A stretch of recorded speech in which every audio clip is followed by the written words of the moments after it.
ஒரு ஈ இருந்துச்சான்.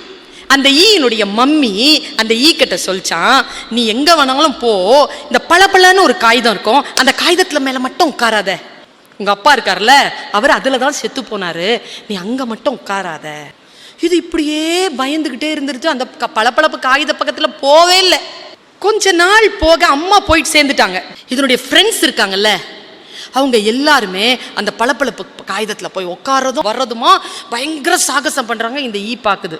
அவங்களுக்குலாம் அம்மா இல்லையா, அவங்க அம்மாலாம் சொல்லலையா, அவங்க மட்டும் விளையாடுறாங்க. நான் மட்டும் அங்கே போகக்கூடாது, எங்கள் அம்மா சொல்லிருச்சே. அது அந்த பசங்களை பார்த்து பார்த்து மனசு இதாகி ஒரு வாட்டி என்ன பண்ணுச்சு, தானும் போய் பார்த்துருவோன்ட்டு ஓடி போய் அந்த பளபளப்பு காகித மேலே அப்படி போகாமல் கிட்ட போயிட்டு அப்படி பறந்து வந்துருச்சு. காகிதம் ஒன்றும் பண்ணல,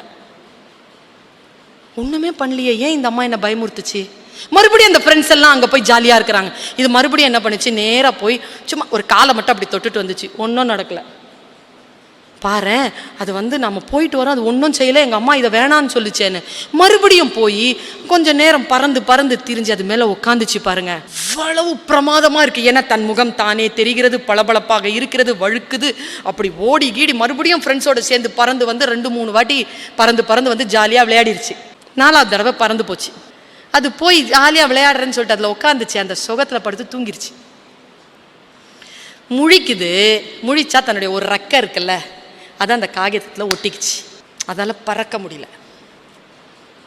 பறக்க இழுக்குது. கண்டிப்பாக அது பறக்கணும்னா அந்த ரெக்கையை அது இழந்தாகணும். நான் இங்கே கதையை நிறுத்துறேன். அது ரெக்கையை இழந்துச்சா வாழ்க்கையை இழந்துச்சாலாம் நான் கதை சொல்ல விரும்பலை. அந்த ஈ என்ன பண்ணுச்சு, எது நமக்கு பாவம், எது நமக்கு விலக்கப்பட்டிருக்கிறதோ அதன் மீது மோகம் கொண்டு ஒன்றும் கிடையாதுன்னு கிட்ட போயிட்டு வரோம். 4 வாட்டி 5 வாட்டி போயிட்டு வரும்போது ஒன்றும் இல்லை, ஜாலியாக தான் இருக்குது. ஆனால் போய் கடைசியாக சிக்கிக் கொள்கிறோம். அப்படிப்பட்ட மாய வலைதான் இந்த பளபளப்பு காகிதம். அந்த காகிதம் இருக்குல்ல, குடியாக இருக்கலாம், போதையாக இருக்கலாம், சிகரெட்டாக இருக்கலாம், தகாத உறவாக இருக்கலாம். இது எல்லாம் வலைகள். முதலில் போனால் சுகமாகத்தான் இருக்கும், ஒன்னும் பெரிய ஆபத்தா தெரியாது. ஆனால் ஒரு விபத்தோ ஒரு ஆபத்தோ ஏற்படுத்தாமல் அந்த பழக்கங்களில் இருந்து நீங்கள் வெளியில் வரவே முடியாது என்பதுதான் வாழ்க்கையின் நிதர்சனமான சத்தியம்.